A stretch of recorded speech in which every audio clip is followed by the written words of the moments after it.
एक चमकता हुआ और पाता है जो उसके दिमाग में घुस जाता है, जिससे उसे उस आदमी के बारे में सब पता चल जाता है। वो जिसके शरीर में था उसका नाम पार्क था और वो उस कंपनी के सीईओ का बेटा था जहां वो इंटरव्यू देने के लिए गया था। उस ऑर्ब के जरिए चोई को पार्क के सारे मेमोरीज आ जाती है, जिसके बाद वो सोचता है कि जिस कंपनी में वो काम करना चाहता था अब वो उस कंपनी का मालिक बनकर रहेगा। लेकिन तभी उस प्लेन के इंजन में आग लग जाती है और प्लेन तेजी से नीचे की तरफ गिरने लगता है। इंजन में आग लगने से चोई भी बुरी तरह जलकर मर जाता है और जैसे उसकी आँख खुलती है वो एक बहुत ही अजीब सी जगह पर पहुंच जाता है। तभी डेथ उसके सामने आती है और उससे कहती है कि इस बार तुम बहुत जल्दी आ गए, लेकिन 11 बार अभी भी बचे हैं। डेथ उसके सामने अपने गन में बुलेट भरने लगती है। चोई पूछता है तुम्हारे पास गन क्यों है, इससे तो लोग मरते हैं। जिस पर वो कहती है कि मेरे लिए इससे आत्महत्या करने वाले लोग जिंदा होते हैं। फिर चोई पूछता है कि अगर मैं 12 में से किसी एक भी शरीर में जिंदा नहीं रह पाया तो फिर मेरे साथ क्या होगा। डेथ कहती है कि अगर ऐसा हुआ तो तुम नर्क में जाओगे। चोई पूछता है कि वो कहाँ है, जिस पर डेथ उसे लेकर नर्क का नजारा दिखाने पहुंच जाती है, जहां की चीखें और आग को देखकर चोई समझ जाता है कि उसने सुसाइड करके कितनी बड़ी गलती की है। इसीलिए वो डेथ के आगे अपनी जान की भीख मांगने लगता है और कहता है कि तुम मुझे माफ कर दो, अगर मुझे ये सब पता होता तो मैं कभी भी खुदकुशी नहीं करता। डेथ कहती है कि अब पता चला ना कि नर्क किसे कहते हैं और तकलीफ जिंदगी देती है या मौत। फिर वो उससे कहती है कि अगर तुम नर्क नहीं जाना चाहते तो ट्राई करो कि तुम किसी के बॉडी में तब तक जिंदा रहो जब तक हम तुम्हें नहीं मार देते। इसके बाद तुम डायरेक्ट जजमेंट के दिन जिंदा किए जाओगे, जहाँ शॉर्ट हैंड गॉड तुम्हारे गुनाहों को माफ कर देंगे और तुम नर्क जाने से बच जाओगे।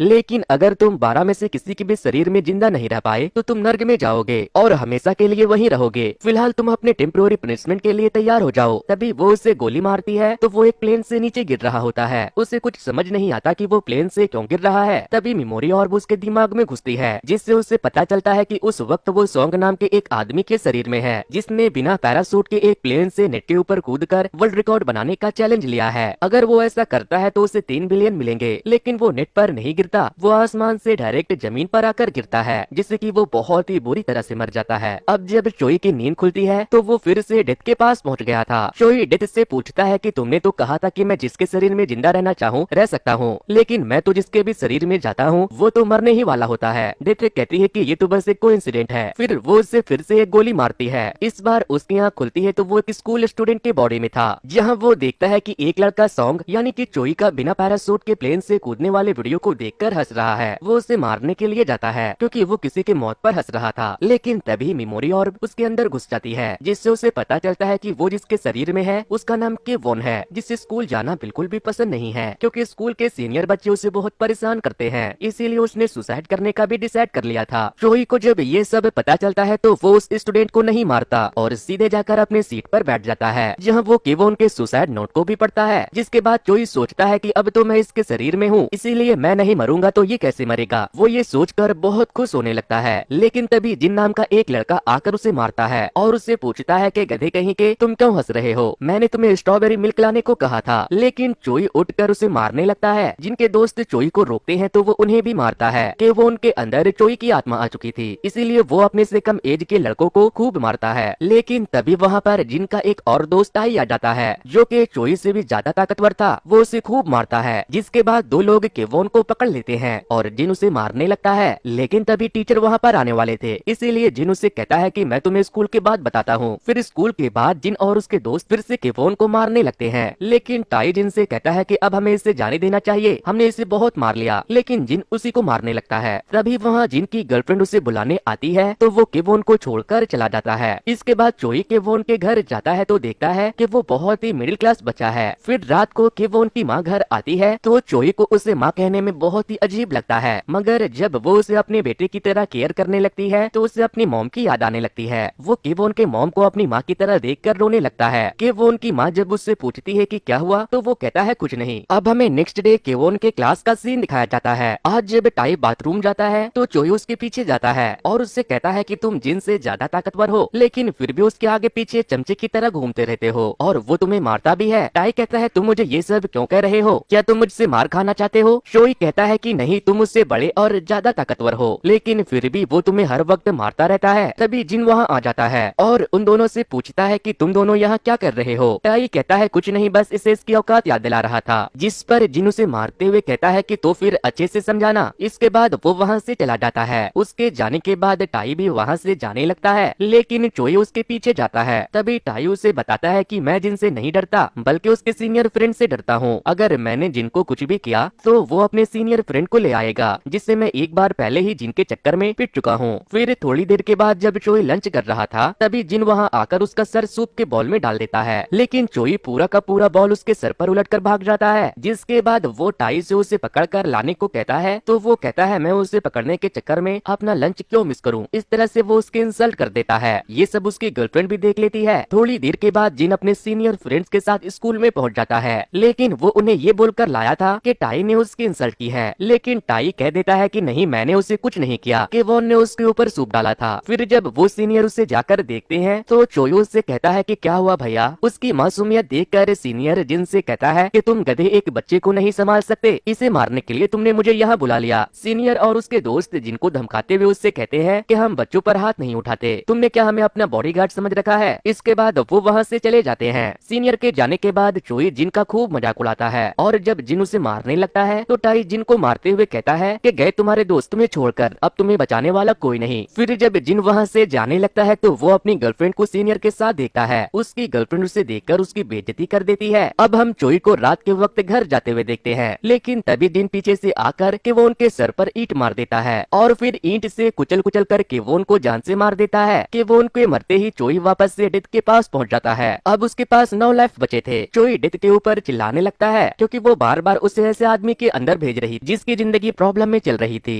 चोई कहता है कि इस तरह से तो मैं नर्क में ही जाऊंगा, अब जब मुझे नर्क में जाना ही है तो मुझे अभी ही डाल दो, मैं मौत के वक्त होने वाले दर्द को बर्दाश्त नहीं कर सकता। जिस पर वो कहती है कि नर्क तो मौत के बाद मिलेगी, लेकिन इससे पहले तुम्हें सजा भुगतना पड़ेगा। बाकी तुम किसके शरीर में जाते हो और उसे जिंदा रखने के लिए तुम क्या क्या करते हो ये तुम्हारे ऊपर डिपेंड करता है। डेथ फिर से उसे शूट कर देती है। इस बार जब चोई की आँख खुलती है तो कुछ लोग उसे टॉर्चर कर रहे थे। उनका लीडर चोई से पूछता है कि लड़की और पैसा कहाँ है। चोई कहता है कि मुझे नहीं पता। वो लोग फिर से उसे टॉर्चर करने के लिए आगे बढ़ने लगते हैं, लेकिन तभी मेमोरी और उसके अंदर आकर घुस जाता है, जिससे उसे पता चलता है कि उसका नाम ली है और वो एक बहुत ही खतरनाक गैंगस्टर का टीम मेंबर है, जिसकी एक बहुत ही खूबसूरत सी बीवी है। एक दिन वो गैंगस्टर अपनी बीवी को बहुत मारता है, जिसके बाद वो ली से कहती है कि मैं यहाँ नहीं रहना चाहती, क्या तुम मेरे साथ चलोगे। जिसके बाद जिन सबसे पहले अपने बॉस के 10 मिलियन चुराकर किसी सेफ जगह पर पहुंचाकर अपनी बॉस की बीवी से मिलने के लिए जाने लगता है, लेकिन रास्ते में ही बॉस के लोग उसे पकड़ लेते हैं। जिन तो पकड़ा गया था, लेकिन बॉस की बीवी भाग गई थी। चोई को जैसे ही ये सब पता चलता है वो बॉस और उसके लोगों को मारकर वहाँ से भाग जाता है, लेकिन बॉस के कुछ लोग उसके पीछे पड़ जाते हैं। वो बाइक से भाग रहा था और उनसे बचने के लिए अपनी बाइक एक बिल्डिंग से दूसरे बिल्डिंग पर कूदा देता है, जहाँ उसकी बाइक सीधे स्विमिंग पूल में गिरती है, जिससे कि उसकी जान बच जाती है। वहाँ से निकलकर जिन यानी कि चोई सीधे अपने बॉस की बीवी से मिलने के लिए पहुँच जाता है, जहाँ उसकी बॉस की बीवी उसे देखते ही गले लगा लेती है। फिर वो उससे पूछती है कि तुमने पैसा कहाँ रखा, लेकिन चोई उसे जैसे ही पैसे के बारे में बताता है वो उसे गोली मार देती है। मरने के बाद दोबारा वो डेथ के पास पहुँच जाता है। डेथ उस पर खूब हंसती है। चोई उससे पूछता है कि उस लड़की ने मुझे क्यों मारा। डेथ बताती है कि उसने तुम्हें पैसों के लिए इस्तेमाल किया और जब तुम पैसे ले आए तो उसने तुम्हें मार दिया। लेकिन चोई भी हंसने लगता है क्योंकि उसने उसे पैसों का सही जगह नहीं बताया था। इसके बाद डेथ उसे फिर से गोली मारकर दूसरे आदमी के अंदर जिंदा कर देती है। इस बार वो जेल में उठता है। चोई को अभी तक मेमोरी नहीं मिला था, इसीलिए वो सभी चीजों से अनजान था। वो अपने रूममेट से पूछता है कि मैं यहाँ से कब बाहर निकलूंगा, जिस पर वो उसे बताता है कि 4 साल के बाद। लेकिन वहाँ पर जिन भी उसका रूममेट होता है, जिसे केवोन के मारने के जुल्म में जेल हो गई थी।